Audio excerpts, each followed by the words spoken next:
आज के सेशन की बात की जाए तो सोने चांदी में बड़ी गिरावट देखने को मिल रही है। चांदी कॉमेक्स पर $75 के नीचे आ चुकी है। 4.5% की गिरावट आज के सेशन में हम लोग चांदी में देख रहे हैं। गोल्ड की बात की जाए तो गोल्ड भी 1.5% के करीब करीब डाउन है इस वक्त। कॉमेक्स पर जो लेवल्स में आपको बता दें, घरेलू बाजार में देखें तो चांदी 2,40,000 के नीचे आ चुकी है। एक बड़ी गिरावट हम लोग चांदी में देख रहे हैं। 3.5% एमसीएक्स पर चांदी डाउन है। प्रेशर क्यों देखने को मिल रहा है वो हम समझेंगे, लेकिन दूसरी तरफ वॉर बढ़ता ही जा रहा है। जिस तरह से अटैक किए जा रहे हैं, इजराइल ने गैस फील्ड पर ईरान के अटैक किए, हमले किए, उसके बाद यहां से ईरान की ओर से भी धमकी दी गई कि खाड़ी देशों पर अटैक किया जाएगा।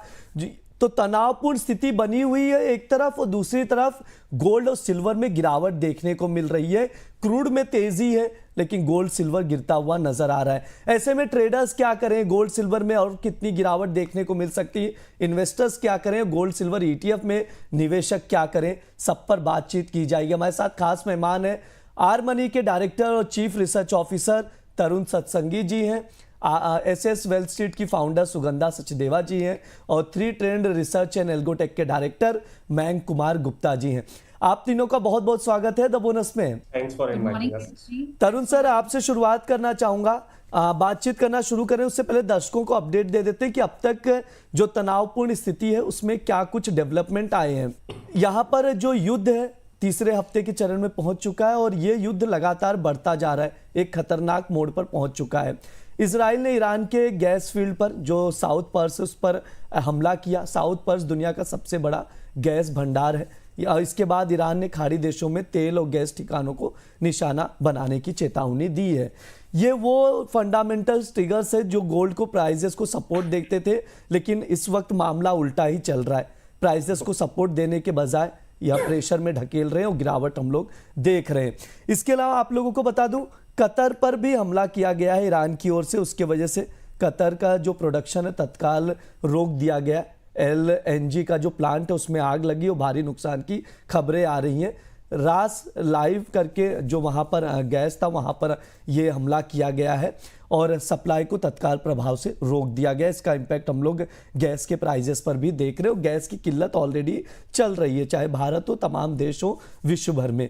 सब पर बातचीत करेंगे। तरुण सर, आपसे शुरुआत करना चाहूंगा। इस तनावपूर्ण स्थिति को आप कैसे देख रहे हैं, क्योंकि ट्रंप ने तो बयान दे दिया कि इजराइल ने ये चीज गुस्से में किया और तमाम चीजें एक तरह से नाराजगी जताई है। कैसे देखते हैं सर इसे आप? वेल देखिए, ऑयल फैसिलिटीज को टारगेट नहीं करना चाहिए था। It is not good for the oil market, it is not good for the actually any market. And देखिए, वॉर ही अल्टीमेटली है ना, करना ही नहीं चाहिए था यूएस को। इवन उनके जो चीफ टेररिज्म के बंदे थे, उन्होंने रिसेंटली रिजाइन मारा। उन्होंने बोला कि कोई अमेरिका को खतरा नहीं था ईरान से। उन्होंने इसराइल और अदर लोगों के की बातों में आके अटैक किया है। No doubt it is going to have a repercussion on the global economy. The concern is there, inflationary concern is there. जिस तरीके से रास लफान कतर की जो गैस की फैसिलिटी थी उस पर अटैक किया भीषण, वो बंद हो गई है। हब्शन यूएई के अबू धाबी में है, उसने बंद कर दिया है। यूएई के एग्जैक्टली 2 रिफाइनरीज पर अटैक किया है, और साथ ही साथ जो कतर के साथ साझा जो थी एग्जैक्टली ऑयल फैसिलिटी, उस पर इजराइल ने अटैक किया। तो अब क्या है कि जो टारगेट हो गए वो ऑयल फैसिलिटीज हो गई है, जिसकी वजह से ऑयल मार्केट में सप्लाई डिसरप्शन बहुत बड़ा मुद्दा बन चुका है। अभी इस लेवल का डिसरप्शन हो चुका है कि अगर वॉर भी खत्म होता है तो it will take 3 to 6 months time frame, maybe 4 to 6 months time frame to get the pre-war level of production. So that is not good for the world market. देखिए, अल्टीमेटली अनसर्टेनिटी में, war में gold अच्छा perform करता है, but this time it is not happening. Reason उसका simple है, क्योंकि energy products के अंदर बहुत अच्छे और उम्दा रिटर्न्स देखने को मिल रहे हैं। क्रूड ऑयल के प्राइस डबल होने की वजह से आप देखिए, मोस्ट ऑफ द वर्ल्ड के अंदर जो कंट्रीज है वो एक्चुअली पेट्रो डॉलर डील के चलते रेमिटेंसेस डॉलर में करते हैं। डॉलर की डिमांड काफी बढ़ी हुई है, यही कारण है वो 100 के ऊपर चल रहा है। एंड थर्ड देखिए, इन्फ्लेशनरी कंसर्न कहीं ना कहीं ग्लोबल बॉन्ड यील्ड के अंदर दिखने लगी है। यूएस की बॉन्ड यील्ड भी 4.3 के आसपास है। बैंक ऑफ ऑस्ट्रेलिया ने इंटरेस्ट रेट हाइक किया है, फेड ने स्टेटस को रखा है, ईसीबी और बैंक ऑफ इंग्लैंड का भी मीटिंग है आज। अल्टीमेटली देखिए फेडरल बैंक के जो आउटगोइंग चेयरपर्सन है जेरोम पवेल, उन्होंने भी हॉकिश साउंड किया है, लेकिन मार्केट को कम डाउन करने की कोशिश की ताकि ज्यादा गिरावट ना आए गोल्ड सिल्वर पर। उनका ये कहना कि इम्पैक्ट मिडिल ईस्ट का इकोनॉमी में कितना होगा अभी अनसर्टेन है, we need to have a study on this then we would able to tell. So कहीं ना कहीं अभी देखिए रेट कट ना होना, डिले होना, मे भी हो सकता है रेट हाइक होना, जैसे मार्केट में शॉर्ट टर्म फैक्टर्स हैं एंड अदर असेट क्लासेस अच्छा परफॉर्म कर रही हैं, स्टॉक मार्केट टूट रहा है तो वहां पैसा एक्चुअली मार्जिन भरने के लिए देना पड़ रहा है। ये फैक्टर के चलते सोने चांदी के अंदर शॉर्ट टर्म में बिकवाली देखने को मिली है। अभी भी मुझे ऐसा लगता है 4650 इन शॉर्ट टर्म गोल्ड आ सकता है। डोमेस्टिक मार्केट में मे भी 1,48,000 से 1,43,000 आ सकता है। चांदी देखिए अभी $80 के ऊपर जब तक नहीं जाएगा $70 आने की कोशिश करेगी। $70 काफी अच्छा बेस है, वो नहीं कटना चाहिए। वो कटेगा तो मे बी 64 के आसपास आने की कोशिश करेगी, बट मुझे ऐसा लगता है 70 के आसपास कहीं स्टेबिलिटी होनी चाहिए। इंडियन मार्केट में 2,35,000 से लेकर 2,30,000 तक चांदी आ सकती है, क्योंकि ओवर रिएक्शन देखने को मिल रहा है डोमेस्टिक मार्केट के अंदर। अभी 2,55 ऊपर की तरफ नहीं काटेगी आसानी से, किसी भी उछाल में अगर 2,45-46 आएगा तो मार्केट में फिर से सेलिंग देखने को मिलेगी। बहरहाल तो देखिए शॉर्ट टर्म का जो ट्रेंड है गोल्ड सिल्वर का वीकर है, लेकिन 4650 और इन केस ऑफ गोल्ड और इन केस ऑफ सिल्वर $70 के आसपास अगर प्राइस थमते हैं तो वहां से बाइंग देखने को मिल सकती है।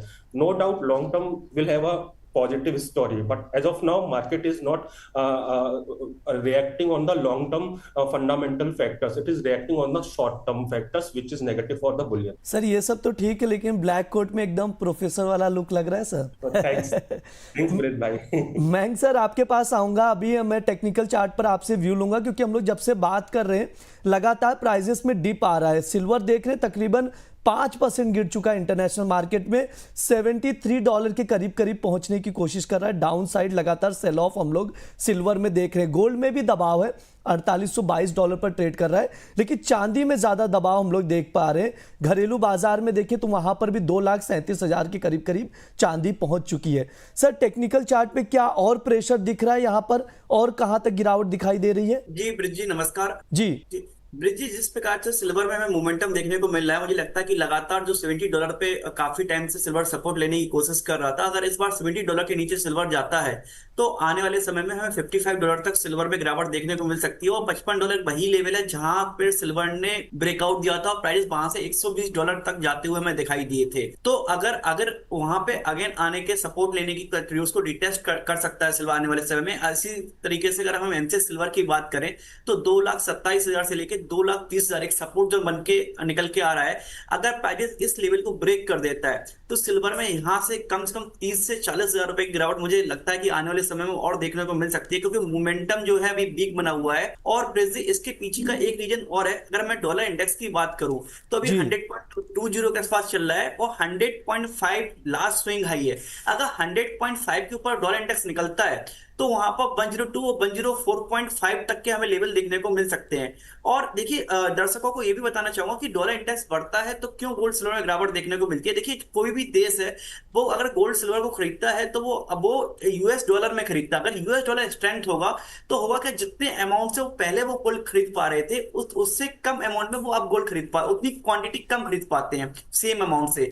तो क्या होता है दूसरे देश अपनी बाइंग रोक देते हैं और यूएस डॉलर स्ट्रेंथ होता है बाइंग रोक देते हैं, जिस कारण हमें प्रेशर गोल्ड सिल्वर में देखने को मिलता है। इसी के विपरीत अगर हम बात करें, जैसे अभी वॉर का सिचुएशन चल रहा है, लोग कंफ्यूज हैं ब्रिजी, लोग सोच रहे हैं कि वॉर चल रहा है वो गोल्ड खरीद रहे हैं, गोल्ड सिल्वर नीचे की तरफ जाता हुआ दिखाई दे रहा है। तो इसके पीछे का एक मेन रीजन है, अभी जो सेफ हेवन एसेट है ब्रिजी, लोग डॉलर में इन्वेस्टमेंट कर रहे हैं। क्योंकि रीजन क्या है, डॉलर में वो इन्वेस्टमेंट कर रहे हैं। डॉलर जिस प्रकार स्ट्रेंथ देखने को डॉलर में मिल रही है तो लोग गोल्ड सिल्वर की कंपैरिजन में, और अभी जो यूएस के तरफ से जो इकोनॉमिक उनका वहां के डेटा आए हैं वो भी ब्रिजी अच्छे आए हैं, तो लोग डॉलर की तरफ अभी यहाँ पर मूव कर रहे हैं। सुगंधा मैम मैं आपके पास आऊंगा, जिस तरह की हम लोग स्थिति देख रहे हैं गोल्ड सिल्वर में बड़ी गिरावट नजर आ रही है। दर्शक भी कमेंट कर रहे हैं कि अगर चांदी 238 टूटी तो कहां तक गिर सकती है, इस पर भी आपसे राय लूंगा। साथ ही ये भी समझना चाहूंगा फेड के फैसले को आप कैसे देखते हैं, जेरोम पावेल की स्पीच को कैसे देखते हैं, और जो तनावपूर्ण स्थिति बनी हुई इसको कैसे देखते हैं बुलियन मार्केट के लिहाज से? तो ब्रिजी देखें तो ये तनाव अभी मुझे लगता है और बढ़ेगा। ट्रम्प साहब ने क्लियरली इंडिकेट किया है कि वो और ट्रूप्स को डिप्लॉय करेंगे ईरान में। उनका ये जो ऑपरेशन चल रहा है ईरान में, ये भी लग रहा है और बढ़ेगा। ईरान ने भी काफी सारे गल्फ कंट्रीज के एनर्जी इंफ्रास्ट्रक्चर पर स्ट्राइक्स की हैं। इस वजह से ओवरऑल क्रूड ऑयल के प्राइसेस में हम फर्दर जंप आते हुए देखेंगे और इससे इन्फ्लेशन बढ़ती हुई नजर आएगी। और फेड ने भी क्लियरली इंडिकेट किया है कि इस वॉर की वजह से अनसर्टेनिटी बढ़ रही है और अभी इन्फ्लेशन को लेकर चिंता बनी हुई है। उन्होंने पीसीई प्राइस इंडेक्स के इस साल की टारगेट्स को भी रिवाइज किया है on the higher side. Already हमने देखा है कि PCE inflation has jumped higher, 3.4% का फिगर था एज कम्पेयर टू 2.9%। सो ये ऑलरेडी इंडिकेट कर रहा है कि इन्फ्लेशन यूएस इकोनॉमी में बढ़ रही है और इनफैक्ट ग्लोबल इकोनॉमी में भी जिस तरीके से क्रूड ऑयल के प्राइसेस बढ़ते जा रहे हैं, इसका मेजर इम्पैक्ट देखने को मिलेगा। सो कुछ चीजें आपने ऑलरेडी डिस्कस की और अदर एक्सपर्ट्स ने भी डिस्कस की। मैं थोड़ा सा यहाँ पर एक चीज और बात करना चाहूंगी। This scenario is very similar to 2008, जहां पर हमने क्रूड ऑयल के प्राइसेस में सिग्निफिकेंट स्पाइक आते हुए देखा था। जनवरी 2008 से ही अक्टूबर 2008 तक क्रूड ऑयल के प्राइसेस में हमने सिग्निफिकेंट जंप आते हुए देखा था और इस साल भी हमने जनवरी 2026, जहां $65 बैरल के आसपास ब्रेंट क्रूड के प्राइसेस ट्रेड कर रहे थे, वहां से हमने ऑलरेडी $120 बैरल तक का मूव आते हुए देखा है। और ये प्राइसेस जिस तरीके से बढ़ता हुआ नजर आ रहा है, अभी क्रूड ऑयल के prices overall even though short term में थोड़ा सा पुल ऑफ देखने को मिल सकता है, बट फर्दर अपसाइड दिखाएंगे। इस वजह से जो फेड का स्टैंस है, वो जो उन्होंने ऑलरेडी काफी हॉकिश मेंटेन किया है, जो पहले 2 रेट कट की उम्मीद बनी हुई थी, अब सिर्फ इस साल 1 रेट कट हो सकता है। और इनफैक्ट अगर हम पुराने सिनेरियो की बात करें, रेट हाइक की भी पॉसिबिलिटी नजर आ रही है, बिकॉज अगर इन्फ्लेशन बढ़ेगी तो Fed might have to in fact raise rates. So ये सारे फैक्टर्स गोल्ड एंड सिल्वर दोनों के लिए नेगेटिव बनते जा रहे हैं। और काफी लोगों का ये पूछना है कि जब भी वॉर होती है नॉर्मली गोल्ड एंड सिल्वर में हम बाइंग आते हुए देखते हैं, बट अगर हम 2008 को भी देखें या कोविड पीरियड को भी देखें या रशिया यूक्रेन वॉर को 2022 में भी देखते हैं, तो इनिशियली गोल्ड एंड सिल्वर के प्राइसेस में हम करेक्शन आते हुए देखते हैं। बिकॉज जब भी रिस्की एसेट्स में अगर हम मार्जिन कॉल्स आते हुए देखते हैं, तो गोल्ड एंड सिल्वर में भी हम लॉन्ग लिक्विडेशन आते हुए देखते हैं। सिमिलर सिनेरियो इस बार भी इमर्ज हो रहा है। ऑलरेडी गोल्ड एंड सिल्वर के प्राइसेस में हमने बहुत स्ट्रॉन्ग अपसाइड आते हुए देखी,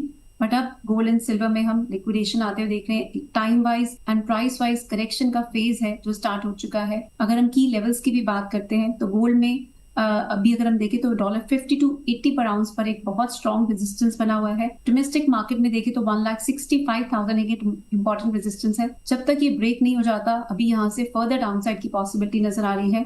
पिछले हमने लास्ट टाइम बात की थी कि 1,58,000 to 1,57,000 ये एक इंपॉर्टेंट सपोर्ट है, बट प्राइसेस ने उसको भी ब्रेक कर दिया है और दिस इज इंडिकेटिंग कि यहाँ से हम फर्दर करेक्शन आते हुए देख सकते हैं। बट यस, मैं किसी को डिस्करेज नहीं करूंगी, ये करेक्शन अभी कंटिन्यू करेगी अगले 3 से 4 महीने, बट लॉन्गर टर्म अगर हम अगले 2 से 3 साल का नजरिया देखते हैं तो अभी भी गोल्ड एंड सिल्वर बहुत पॉजिटिव नजर आते हैं। 2008 में भी देखें तो जहां prices in the beginning of year $1,000 के ऊपर चल रहे थे, अक्टूबर तक हमने $681 पर आउंस तक का लोज बनते हुए देखे और उसके बाद 2011 तक 1980 पर आउंस तक के भी लेवल्स हमने आते हुए देखे।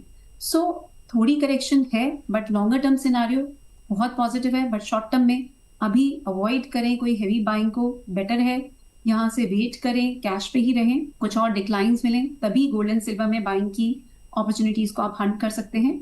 अगले 2 से 3 साल का नजरिया अभी भी पॉजिटिव रहेगा, बट अभी नियर टर्म में थोड़ी पेन और बढ़ती हुई नजर आ रही है मुझे।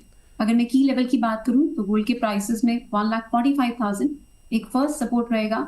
अगर ये भी ब्रेक हो जाता है तो 1,27,000 तक की भी पॉसिबिलिटी गोल्ड के प्राइसेस में नजर आ रही है।